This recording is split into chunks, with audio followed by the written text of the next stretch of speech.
It's important as we look at these issues to understand that once a bill actually gets to the President's desk, gets signed into law, we're probably not going to visit this again for a long time. I think it doesn't put border security first, or it really doesn't address what I've more and more grown to think of as the other border, which is the hiring desk. The Nonpartisan Congressional Budget Office said the underlying Senate bill would only cut illegal immigration by 25%. Doesn't seem to me that's nearly good enough. I think the estimate was that if this bill didn't pass, 10 million people would come into the country in the next 10 years. If it does pass, 7.5 million people would come into the country in the next 10 years illegally.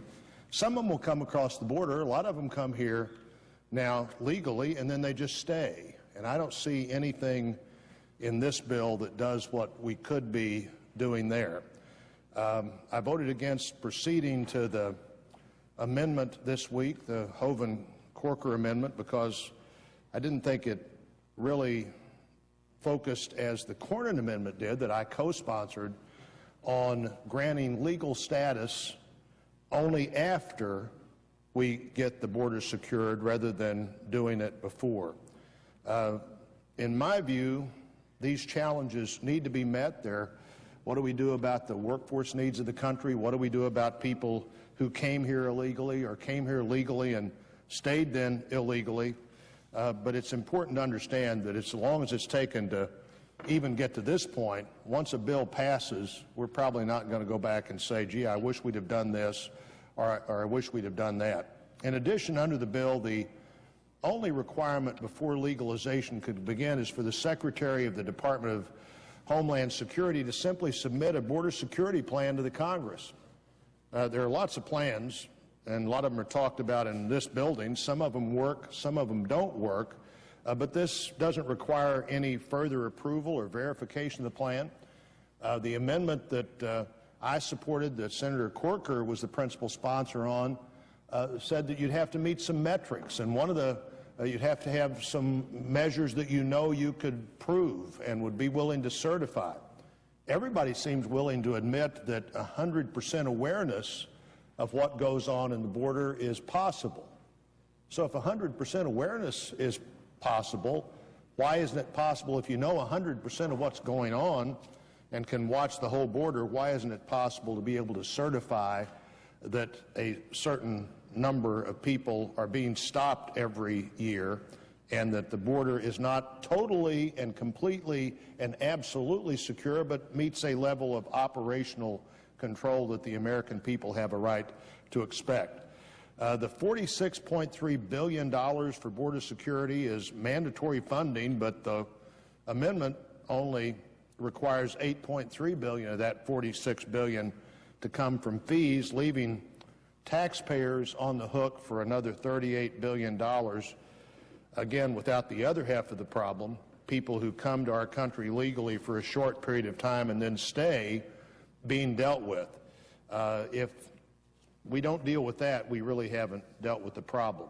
20,000 additional border agents and a $4.5 billion for additional border technology is not a strategic plan. It seems to me it's throwing a lot of money at a plan and hoping it works. I read lots of people's comments on this who say, well, we've really overdone what needed to be done here, but we've underdone the things that you ultimately are going to have to do to fix this problem. This measure also provides $1.5 billion over the next 2 years to provide jobs for Americans between the ages of 16 and 24. While jobs for young workers is a priority, it really has nothing to do with immigration reform. I think it had something to do with one of the additional votes, if what I read is true, that this was something someone insisted on be in this bill. And I think we have to understand that we do a lot more to put young Americans to work if we had common sense regulatory policies and common sense energy policies. Several editorial boards criticized amendments that I co-sponsored as poison pills because it considered them too costly to enforce what we were trying to do. One of the amendments I sponsored said we'd have 5,000 extra people at the border, and editorial board after editorial board said, oh, that's too expensive, it's a poison pill, it will kill the bill. Those same people are now supportive of a bill that has 20,000 people working at the border. During the debate, I co-sponsored other amendments that I saw were defeated. These amendments were, in addition to Senator Cornyn's amendment, the Results Amendment requiring DHS to have situational awareness and control of the border. Senator Lee had an amendment requiring congressional approval of the border plan that would come from the Department of Homeland Security. Now, what would be wrong with that? Congressional approval so that every year Congress continues to be engaged with the funds it takes to do what needs to be done, as well as the plan it takes. Senator Grassley had an amendment requiring that the border would have to be effectively secure for 6 months before the Department of Homeland Security Secretary could grant the provisional status. Others have pointed out, and I agree, once you begin to grant that provisional status, I don't see any realistic way that a Congress ever goes back and says, we know we told you you could stay, but now you have to leave. Senator Paul had 2 amendments that I supported. One was trust but verify, much like Senator Lee's amendments, where Congress would have to be sure that the integrity of the border was being protected, and another one that would protect the integrity of the ballot process from illegal voting.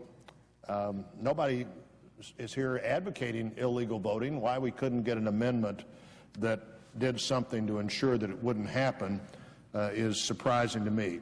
Congress has one shot to address immigration reform in the right way.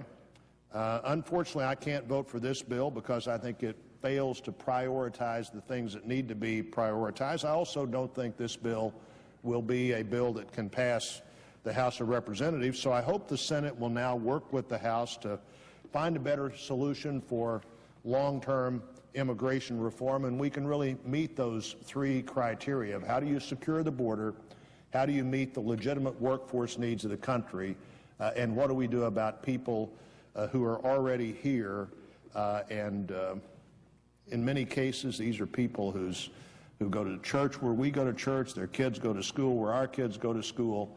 I frankly think that those last 2 issues are pretty easily dealt with if the American people ever believe that the government has met its responsibility to control our borders.